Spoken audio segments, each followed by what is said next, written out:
Hey guys, it's Smoughtown here from UnleashTheGamer, and today I'm bringing you a tips and tricks video for preparing the perfect party when going into a dungeon in Darkest Dungeon, and how you can prepare efficiently and correctly for any situation. There are three main things you need to consider when in the preparation screen of Darkest Dungeon, and these are: what are the weaknesses of the enemies in the region that you can exploit? And 2, with number 1 in mind, what is a well-rounded and synergizing team that you can bring? And number 3, how long is the dungeon and what supplies you need to bring?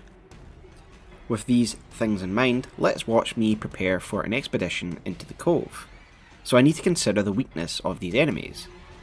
There are 4 main regions in the base game. Each have a roster of enemy. In Ruins, for example, there are undead enemies, which are weak to holy. And in Cove there are the eldritch fish enemies. Given this is a basics video, however, I will stick to the main things that you need to remember and keep it simple, by keeping it to the main point you need to remember, which is: when do I bring Bleed and when do I bring Blight? These are both damage over time effects that your heroes can inflict upon your foes. Damage over time is very useful against high defense enemies or high protection enemies, as well as taking out enemies in the back line that can go down as you waste them away over time. In the Weald and the Warren, they are both weak to Bleed and resistant to Blight.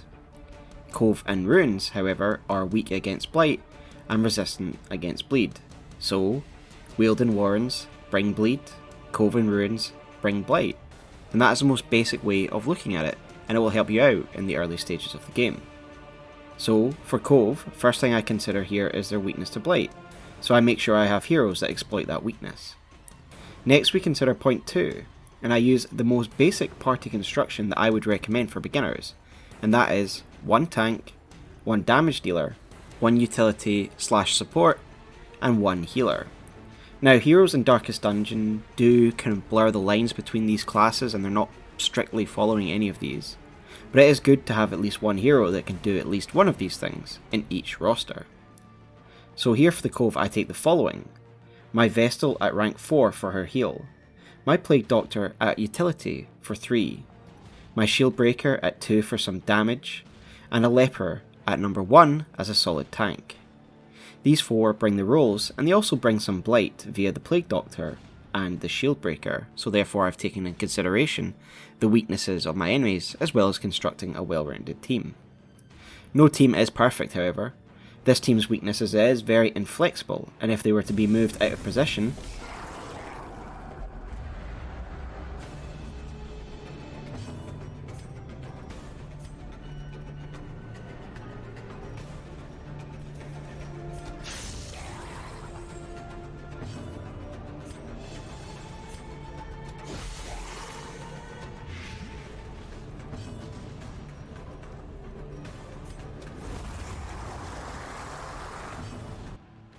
I will be needing to waste precious time moving them back into position. But I've prepared well, and things will often go wrong in Darkest Dungeon. You need to adapt and overcome these challenges, and the thing that you can do the best is prepare properly for each area.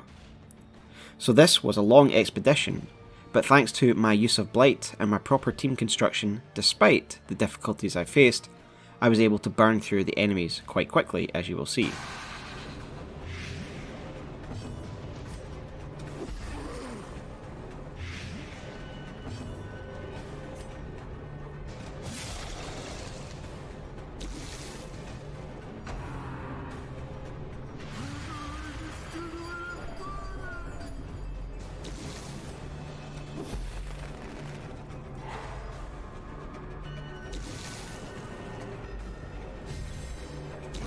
Slowly, gently.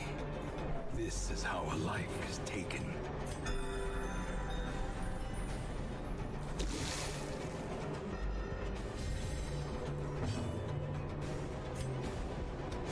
Destroyed.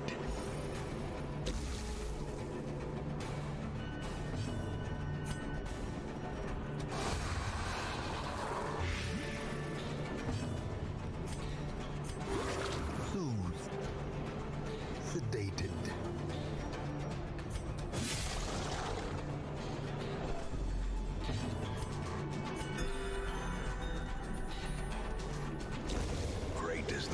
that comes on its own.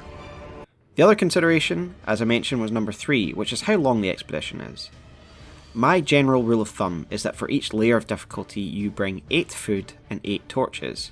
So, for short you bring 8 torches and 8 food, for medium you bring 16 and 16, and for long, like this one, you bring 24 and 24.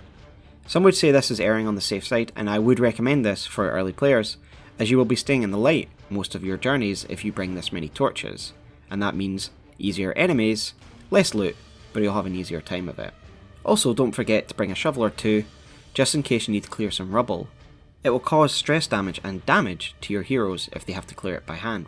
And that's it, preparation is the key. Make sure you have a well-rounded team, you know about the weaknesses, and this will all come with time, but you're also exploiting the weaknesses of your foes to make those battles go a little bit easier. Thanks for watching guys, enjoy the rest of the guide. And don't forget to drive the abominations from our land.